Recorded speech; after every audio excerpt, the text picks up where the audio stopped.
Assalamualaikum warahmatullahi wabarakatuh. Halo, apa kabar Sobat UI TV semuanya, dimanapun kalian berada. Semoga kalian sehat selalu dan diberikan keberkahan oleh Allah Subhanahu wa Ta'ala. Selamat datang di segmen Bincang Bacaan bersama saya Fauzi Wahyu Zamzami, Sarjana Hubungan Internasional Universitas Islam Indonesia. Di segmen bacaan kali ini, saya akan membawakan satu buku yang menarik perhatian saya, yaitu The Secret of Ikigai, atau Rahasia Menemukan Kebahagiaan dan Umur Panjang ala Orang Jepang. Tapi sebelum menjelaskan tentang buku ini, saya ingin sedikit bertanya ke kalian semuanya. Pernah gak sih kalian bingung terhadap tujuan hidup kalian itu apa? Atau kalian mungkin bingung juga tentang passion kalian itu apa? Atau mungkin juga kalian bingung bagaimana sebenarnya konsep kebahagiaan ala kalian? Atau bahkan juga kalian masih bingung kuliah itu tujuannya untuk apa? Nah, di sini itu dijelaskan tentang bagaimana caranya kita bisa menemukan tujuan hidup kita. Makanya saya akan membahas itu. Tapi setidaknya ada 3 poin utama yang bisa saya sampaikan ke kalian. Pertama, ada cara menemukan tujuan hidup. Kedua, cara untuk konsistensi dalam menjalani hidup. Dan yang ketiga adalah tentang manfaat dari konsep Ikigai itu sendiri. Kita mulai dari pembahasan yang pertama, yaitu tentang cara menemukan tujuan hidup. Pada dasarnya, banyak orang di dunia ini yang nggak tahu tujuan hidupnya itu mau dibawa kemana atau tujuan hidupnya itu apa. Tapi pada dasarnya, setiap orang itu pasti memiliki yang namanya tujuan hidup. Walaupun ada yang jelas ataupun ada yang kurang jelas. Misalkan, ketika dia memiliki tujuan hidup yang pasti, dia akan tahu kalau misalkan analoginya kita dari Yogyakarta mau ke Wonosobo, dia akan tahu jalannya mau kemana dan tujuan akhirnya itu mau di mana.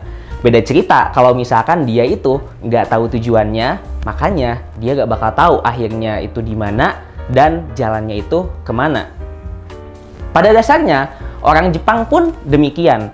Mereka adalah orang yang sangat bahagia. Makanya WHO atau World Health Organization atau Organisasi Kesehatan Dunia, dia itu menyebutkan bahwa orang Jepang itu memiliki tingkat harapan hidup yang sangat tinggi. Nah, ini kan menjadi pertanyaan, kenapa orang Jepang ini tingkat harapan hidupnya itu tinggi? Dan bahkan, ini juga menjadi pertanyaan, kenapa orang Jepang ini bisa bahagia? Nah, salah satu hal yang menjawab pertanyaan tersebut adalah konsep Ikigai. Nah, konsep Ikigai ini pada dasarnya ada 2 makna, ada Iki dan juga Gai. Iki artinya itu kehidupan, kalau misalkan Gai itu artinya berharga atau bermakna. Kalau misalkan kita aplikasikan ke dalam bahasa yang sederhana, Ikigai itu seperti ikhlas. Atau misalkan di bahasa Jawa itu seperti legowo. Atau kalau misalkan kata Gus Dur itu seperti kok gitu aja repot. Atau kalau misalkan dari saya itu lebih ke the way of life. Atau tentang cara kita menemukan hidup atau jalan kehidupan kita. Dan bahkan saya juga bisa ngasih lagi satu definisinya, yaitu tentang the happiness of being always happy.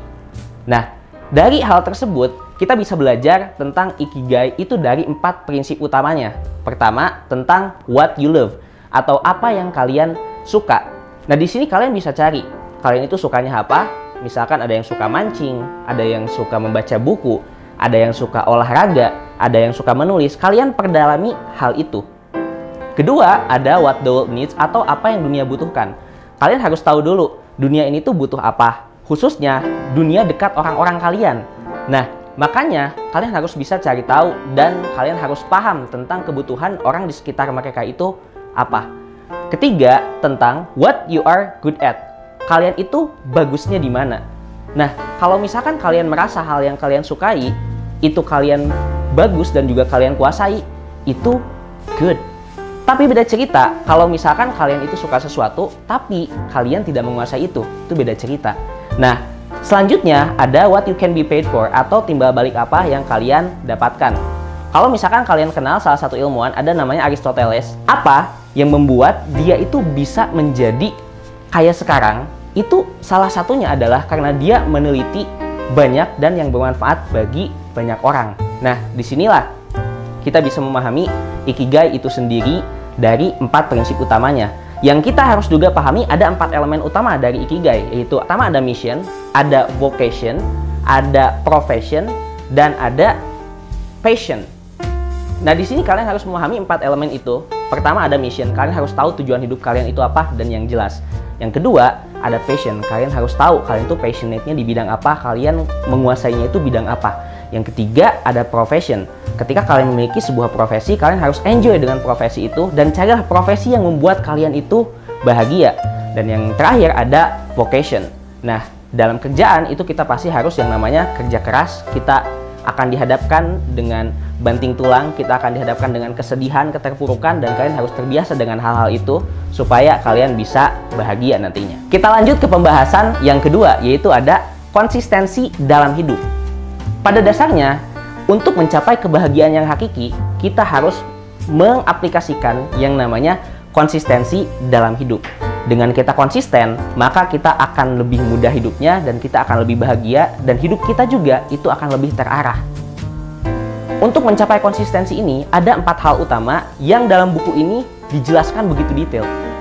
Pertama, itu tentang menentukan tujuan. Kalian harus tahu tujuan kalian itu apa. Tujuan yang jelas, jangan tujuan yang kurang jelas. Contohnya tujuan yang jelas itu seperti ini. Saya mau kuliah di luar negeri, khususnya di jurusan ekonomi Harvard University dengan beasiswa ABC. Kalau misalkan yang kurang jelas, itu salah satunya misalkan seperti ini. Saya ingin kuliah di luar negeri. Tanpa menyebutkan di luar negerinya itu mau di mana, mau jurusan apa, mau universitas apa. Seperti itu. Yang kedua, membangun emosi positif. Pada dasarnya, setiap orang itu pasti memiliki perspektif yang beda-beda. Ada dia yang melihat hal negatif itu bisa menjadi positif. Ada juga sebaliknya, melihat hal positif itu menjadi negatif.